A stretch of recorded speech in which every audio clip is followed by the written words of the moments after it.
വിവാദങ്ങൾക്കും കാത്തിരിപ്പിനും ശേഷം Janaki V versus state of Kerala എന്ന ചിത്രം ജൂലൈ 17 ലോകമെമ്പാടുമുള്ള തിയേറ്ററുകളിൽ റിലീസ് ചെയ്യാൻ ഒരുങ്ങുകയാണ്. ഒരു വലിയ ഇടവേളയ്ക്ക് ശേഷം സുരേഷ് ഗോപി വക്കീൽ വേഷത്തിൽ എത്തുന്നു എന്ന പ്രത്യേകതയും ഈ ചിത്രത്തിനുണ്ട്. ഒരു കോടതി മുറി ഡ്രാമയായി ഒരുക്കിയിരിക്കുന്ന ഈ ചിത്രത്തിന്റെ പ്രധാന ആകർഷണം സുരേഷ് ഗോപിയുടെ ശക്തമായ പ്രകടനം തന്നെയാണെന്നാണ് റിപ്പോർട്ടുകൾ സൂചിപ്പിക്കുന്നത്. മലയാള സിനിമയിൽ കോർട്ട് റൂം ഡ്രാമകൾക്ക് എന്നും ഒരു പ്രത്യേക സ്ഥാനമുണ്ട്. പ്രേക്ഷകരെ മുൾമുനയിൽ നിർത്തി നിയമത്തിന്റെ നൂലാമാലകളിലൂടെ സഞ്ചരിച്ച് നീതിക്ക് വേണ്ടിയുള്ള പോരാട്ടങ്ങളുടെ കഥ പറയുന്ന ഇത്തരം ചിത്രങ്ങൾക്ക് വലിയ സ്വീകാര്യത ലഭിച്ചിട്ടുമുണ്ട്. JSK ഈ ഗണത്തിൽ ശ്രദ്ധേയമായ ഒരു ചിത്രമായി മാറുമെന്നാണ് പ്രതീക്ഷിക്കുന്നത്. സുരേഷ് ഗോപിയെ പോലെ ശക്തനായ ഒരു നടൻ വക്കീൽ വേഷത്തിൽ എത്തുന്നത് ചിത്രത്തിന് കൂടുതൽ വിശ്വാസ്യതയും ആഴവും നൽകുന്നുണ്ട്. നിയമപരമായ സംവാദങ്ങളും വൈകാരിക നിമിഷങ്ങളും സമ്മേളിക്കുന്ന കോടതി മുറി രംഗങ്ങൾ ചിത്രത്തിന്റെ പ്രധാന ഹൈലൈറ്റ് ആയിരിക്കും. സുരേഷ് ഗോപിയുടെ കരിയറിലെ എണ്ണമറ്റ ഹിറ്റ് കഥാപാത്രങ്ങളിൽ വക്കീൽ വേഷങ്ങൾക്കും ഒരു പ്രത്യേക സ്ഥാനമുണ്ട്. നീതിക്കു വേണ്ടി വാദിക്കുന്ന ശക്തനായ അഭിഭാഷകനായി അദ്ദേഹം മുൻപും പല ചിത്രങ്ങളിലും തിളങ്ങിയിട്ടുണ്ട്. JSK അദ്ദേഹത്തിന്റെ 253ാമത് ചിത്രമാണ്. ഈ ചിത്രം സുരേഷ് ഗോപിയുടെ അഭിനയ ജീവിതത്തിലെ മറ്റൊരു വഴിത്തിരിവായി മാറുമെന്നാണ് ആരാധകർ പ്രതീക്ഷിക്കുന്നത്. ചിത്രത്തിന്റെ ടീസറിൽ കണ്ട തീപ്പൊരി ഡയലോഗുകളും തീവ്രമായ രംഗങ്ങളും അദ്ദേഹത്തിന്റെ സ്വതസിദ്ധമായ അഭിനയ ശൈലിയെ ഓർമ്മിപ്പിക്കുന്നു.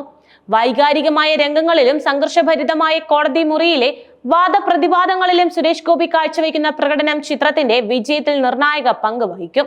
JSKയുടെ ടീസർ പുറത്തിറങ്ങിയപ്പോൾ തന്നെ വലിയ പ്രേക്ഷക ശ്രദ്ധ നേടിയിരുന്നു.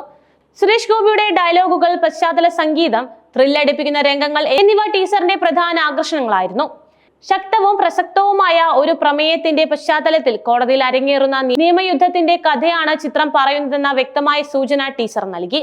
സമൂഹത്തിൽ ചർച്ച ചെയ്യപ്പെടേണ്ട ഒരു വിഷയത്തെ ചിത്രം കൈകാര്യം ചെയ്യുന്നുണ്ടെന്നും നീതിക്കു വേണ്ടിയുള്ള ഒരു വ്യക്തിയുടെ പോരാട്ടത്തെ ഇത് അടയാളപ്പെടുത്തുന്നുണ്ടെന്നും ടീസറിൽ നിന്ന് മനസ്സിലാക്കാം. ഇത് പ്രേക്ഷകർക്കിടയിൽ ആകാംക്ഷ വർദ്ധിപ്പിക്കുകയും ചെയ്തു. സുരേഷ് ഗോപിയെ കൂടാതെ അനുപമ പരമേശ്വരൻ, ദിവ്യ പിള്ള, ശ്രുതി രാമചന്ദ്രൻ എന്നിവരാണ് ചിത്രത്തിലെ നായിക കഥാപാത്രങ്ങളെ അവതരിപ്പിക്കുന്നത്. മലയാള സിനിമയിലെ യുവനിരയിലെ കഴിവുറ്റ നടിമാരാണ് ഇവർ. ഇവരുടെ സാന്നിധ്യം ചിത്രത്തിന് കൂടുതൽ കരുത്ത് പകരും. ഓരോ കഥാപാത്രത്തിനും അവരവരുടേതായ പ്രാധാന്യം ചിത്രത്തിൽ ഉണ്ടായിരിക്കുമെന്നും പ്രതീക്ഷിക്കുന്നുണ്ട്. കാർത്തിക് ക്രിയേഷൻസുമായി സഹകരിച്ച് കോസ്മോൾ എന്റർടൈൻമെന്റ്സ് ആണ് JSK നിർമ്മിക്കുന്നത്. വലിയ ബഡ്ജറ്റിൽ ഒരുങ്ങുന്ന ഈ ചിത്രം സാങ്കേതികമായി മികച്ച നിലവാരം പുലർത്തുമെന്നാണ് പ്രതീക്ഷിക്കുന്നത്. ഒരു കോർട്ട് റൂം ഡ്രാമ ആയതുകൊണ്ട് തന്നെ സംവിധാനം, തിരക്കഥ, സംഭാഷണം, എഡിറ്റിംഗ് എന്നിവയെല്ലാം ചിത്രത്തിന്റെ വിജയത്തിൽ നിർണായകമാണ്. JSK പോലുള്ള ഒരു ചിത്രം വെറുമൊരു വിനോദോപാധി എന്നതിലുപരി സാമൂഹിക പ്രസക്തിയുള്ള വിഷയങ്ങൾ ചർച്ച ചെയ്യാനുള്ള ഒരു വേദിയായി മാറാൻ തന്നെ സാധ്യതയുണ്ട്. നിയമവ്യവസ്ഥയിലെ സങ്കീർണതകൾ, നീതി നിഷേധം, വ്യക്തി സ്വാതന്ത്ര്യം എന്നിവയെക്കുറിച്ചുള്ള ചർച്ചകൾക്ക് ഈ ചിത്രം തുടക്കമിട്ടേക്കാം. ഒരുപക്ഷെ ഈ ചിത്രം സമൂഹത്തിൽ വലിയ സ്വാധീനം ചെലുത്താനും ചില നിയമപരമായ വിഷയങ്ങളെക്കുറിച്ച് ജനങ്ങളിൽ അവബോധം സൃഷ്ടിക്കുകയും ചെയ്യാം. സുരേഷ് ഗോപിയുടെ സൂപ്പർ സ്റ്റാർ പദവി ഇത്തരം വിഷയങ്ങൾക്ക് കൂടുതൽ ജനശ്രദ്ധ നേടിക്കൊടുക്കും. ഒരിടവേളയ്ക്ക് ശേഷം സുരേഷ് ഗോപി വക്കീൽ വേഷത്തിൽ എത്തുന്നു എന്നതും ടീസർ നൽകിയ സൂചനകളും പ്രേക്ഷകരുടെ പ്രതീക്ഷകൾ വാനോളം ഉയർത്തിയിട്ടുണ്ട്.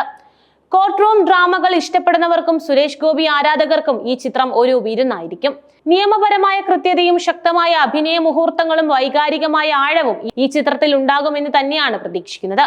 ജൂലൈ 17 ലോകമെമ്പാടുമുള്ള തിയേറ്ററുകളിൽ ചിത്രം എത്തുമ്പോൾ JSK Janaki V versus state of Kerala പ്രേക്ഷകരെ എത്രത്തോളം ആകർഷിപ്പിക്കുമെന്നും ബോക്സ് ഓഫീസിൽ എന്ത് പ്രകടനം കാഴ്ചവെക്കുമെന്നും കണ്ടറിയാം. മലയാള സിനിമയിലെ കോർട്ട് റൂം ഡ്രാമ വിഭാഗത്തിന് ഈ ചിത്രം ഒരു പുതിയ ഊർജം നൽകുമെന്നും പ്രതീക്ഷിക്കുന്നു.